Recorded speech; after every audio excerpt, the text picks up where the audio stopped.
As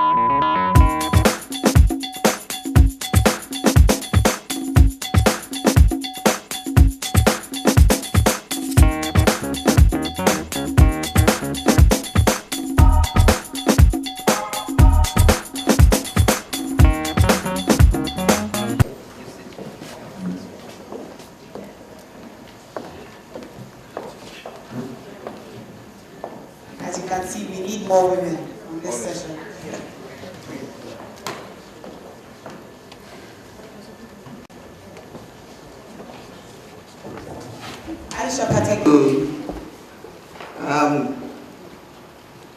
Come back to you on 2 points that came up in the last session. I realize that it appears I'm the only government functionary here, so I'd like to take on a few.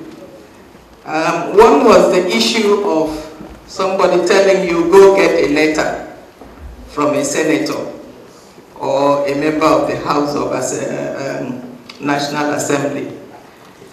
When people want to dodge from their responsibilities, that's the easiest statement they make. You see, I can't help you except you go get a letter. But if you do go get a letter, you still realize that it will not, whatever you asked for will not be met. So please, don't be taken in whenever you are asked to go get a letter.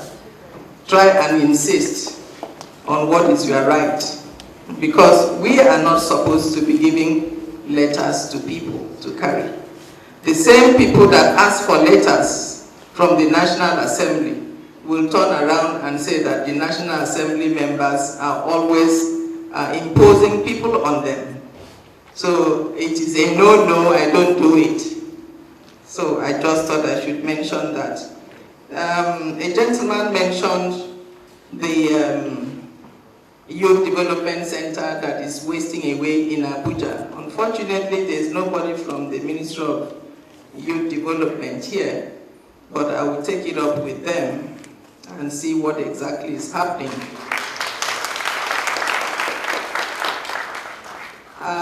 With regard to the 40+ youth development centers across the nation, is one thing that I have personally seriously frowned against. Some of those projects have been on for 6 years and over. None has been completed. And I put my foot down in the last budget. I tried to do it last year, or that's in the last year's budget. I didn't get my way through because of some technicalities. But this year, thank God, that has been done. We've selected about 10 youth development centers across the nation, and we said these ones must be finished this year and commissioned, because there's no point having these projects on paper if we do not get them completed to serve the Nigerian public. On the issue of persons living with disabilities, I want to say here with some level of satisfaction that the National Assembly has passed a bill to set up a commission for persons living with disabilities. This will address all the issues concerning people living with disabilities, from movement, education, assistance here and there. So I believe this is a step in the right direction. Ladies and gentlemen, permit me to really thank you for inviting me to share with you on this occasion. Issues concerning youth is always something that touches our hearts. I want to first of all congratulate the Next Generation Nigeria Summit for partnering with the Commonwealth Youth Council and the World Bank Youth Forum to organize this maiden event, which seeks to beam a searchlight on the potentials of our youth and how this can be properly harnessed, government by government and the community at large. The United Nations 8-point Millennium Development Goals terminates in 2015. In the post-2015 development goals, our present youths, who will be the key players in the future, must be taken fully on board in determining what the future focus should be. Many groups of society are agreed on the fact that humanity needs development that is sustainable. It shouldn't just be development for development, but such development must be sustainable. This sustainability can be measured in terms of the carrying capacity of our environment. I'm talking about the air, the water, and the land. In this regard, the balanced interplay of atmospheric oxygen and carbon dioxide is a key determinant. We can't just be felling our forests just anyhow without trying to preserve some and without conscious effort to improve our green areas.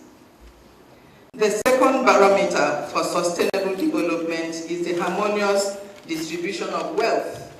This was mentioned in the last session. A situation where the haves continue to have without effort and the poor are deprived of even the dividend of their efforts will sooner or later lead to discontentment and strife. Development without peace is therefore not sustainable. Good governance will no doubt foster equality, will no doubt foster quality education, job creation, entrepreneurship, and adequate healthcare delivery, and social welfare.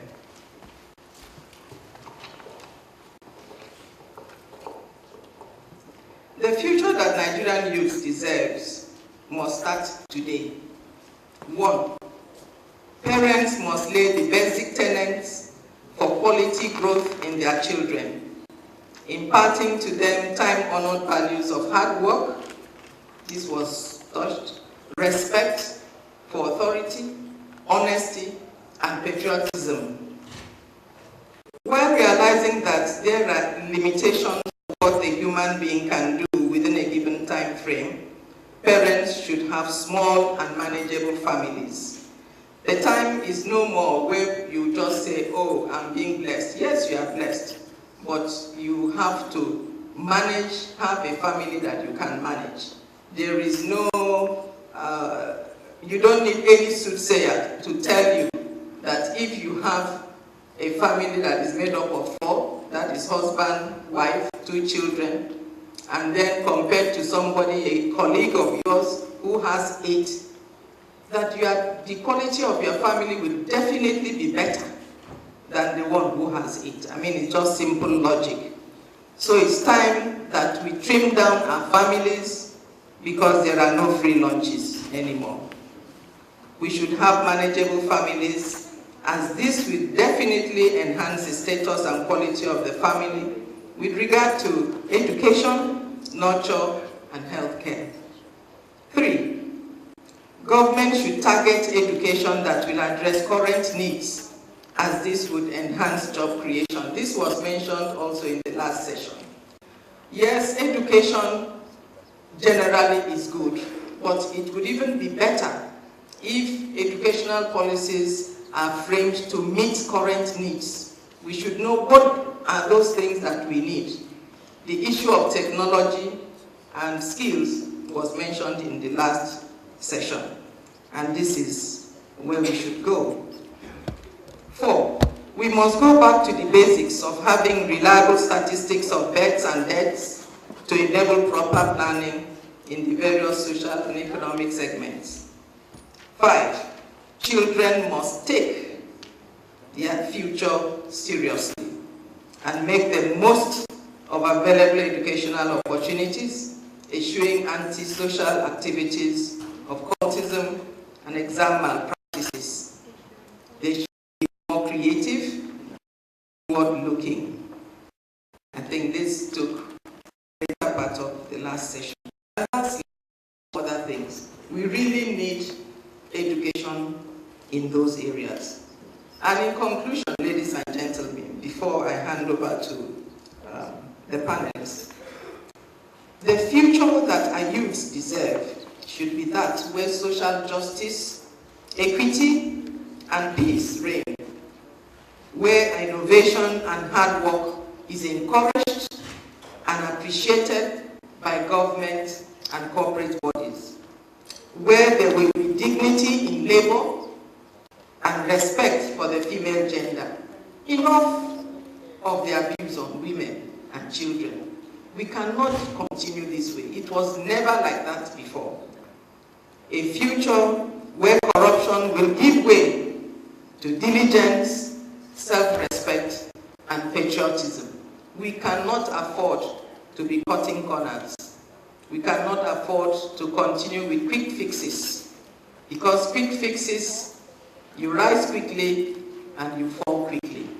So we should go back to the basics and do those things that will help us to have sustainable development within our homes first, in our lives, within our homes, and then in the larger society. I thank you.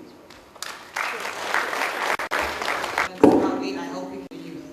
And as the Senator, to help encourage us see past what's going on within the Senate. I have answered that. And sometimes people don't really understand our roles, because in the 50-something years of Nigeria, the legislature is very young.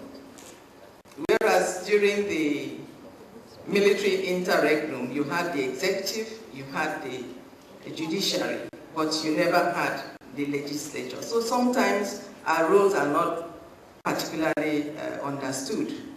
We are not struggling for space with the executive. We are to make laws. And we are to make laws to make sure that we plug existing laws where we find loopholes, and to make new laws. It is not our responsibility to execute or to implement anything. And I mentioned the bill on disabled persons a moment ago, because we realized that this was a need, and we put that in place. Another issue also that I would want this audience to appreciate is that we run a bicameral arrangement in the National Assembly, and these two chambers run their affairs independently. So it makes lawmaking very tedious and cumbersome. And in the legislature, which lasts only for 4 years, any bill that was not driven to its logical conclusion of getting an assent by the president, that bill has to start afresh with the next assembly. So it is very, very cumbersome. And by the time the upper house or the lower house passes a bill, it has to wait for the other house to pass the same bill before they can now come together to harmonize and come up with one bill before sending to the president. This takes a lot of time. You have to have public debate on it and all that. So it's the nature of our government. It's not something that we put in place, but that is what we have come to see. Whether in future this will be amended to a unilateral, a unicameral arrangement, we are yet to see. But if you ask me, my personal view on this is that it will go a long way to assist the process of lawmaking. So we cannot go to the executive to say, you have to do this, you have to do that. No, that is not our duty. Our duty is primarily that of lawmaking and oversight. Whatever has been appropriated, the law says we should make sure that whatever was appropriated, that is done for the people of this country, because a budget is meant to deliver certain things, whether it's project, whether it's services, whatever it is, to the people of Nigeria, and it is our responsibility to make sure that that is done. And that too sometimes is misunderstood. When we go on oversight, people feel that we are trying to witch hunt, but whereas we are just trying to make sure that what was in the budget is actually done. Thank you. This will conclude the session. The issue of accessibility to senators, let me not say senators, but legislators. I think if there is a group of Nigerians that are bombarded by the community, it's the legislators. I can say that anywhere, anytime. By 6 a.m., there are people at your gate. By 11 p.m., 12 p.m., your phones are still ringing for school fees, hospital bills, car breakdowns, all manner of things, child naming ceremonies, everything, because the community feels that without them, you wouldn't be there. So they take it as a right to bombard you. So I want us to really be a little bit more circumspect and reason with legislators, because it is not easy. Some senators, as was mentioned, they are looking after 12 local governments, times by that by the number of people living there. Then you can understand. You know, every senator, every legislator is supposed to have, and I do know that they do have, constituency offices, properly manned. Every day of the week is open to receive complaints.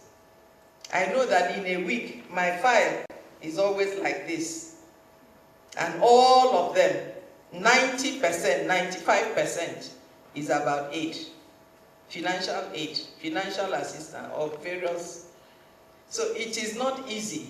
It may look very rosy from outside, but those that are inside have their own stories to tell. About the lady that talked about the abused lady, I cannot really say what happened, but I want to take your word for it, that this happened in the House of Rep.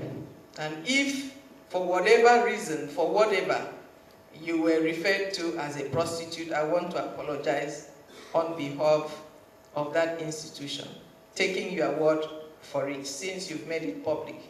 I want to personally apologize to you that that word was used in reference to you. You were already a traumatized person. You didn't need another thing to come and traumatize you even more. So I want to register my unreserved apologies for that.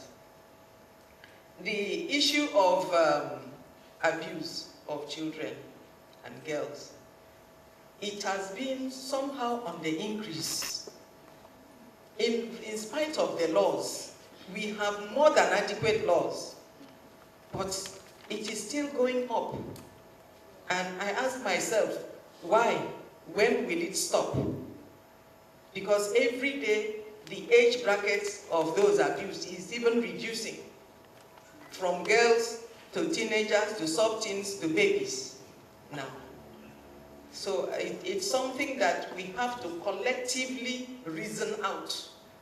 Nobody, no group has the sole custody of wisdom. And it's something that we as Nigerians must figure out what to do and how to go about it. Because we do have the laws are there. But the thing is going on an increase. It is multifaceted. I believe that the solution is multifaceted. There are so many areas we need to tackle it, from the families, from the schools, from the religious organizations, and so on. Because there's really no reason for this. The issue of skills.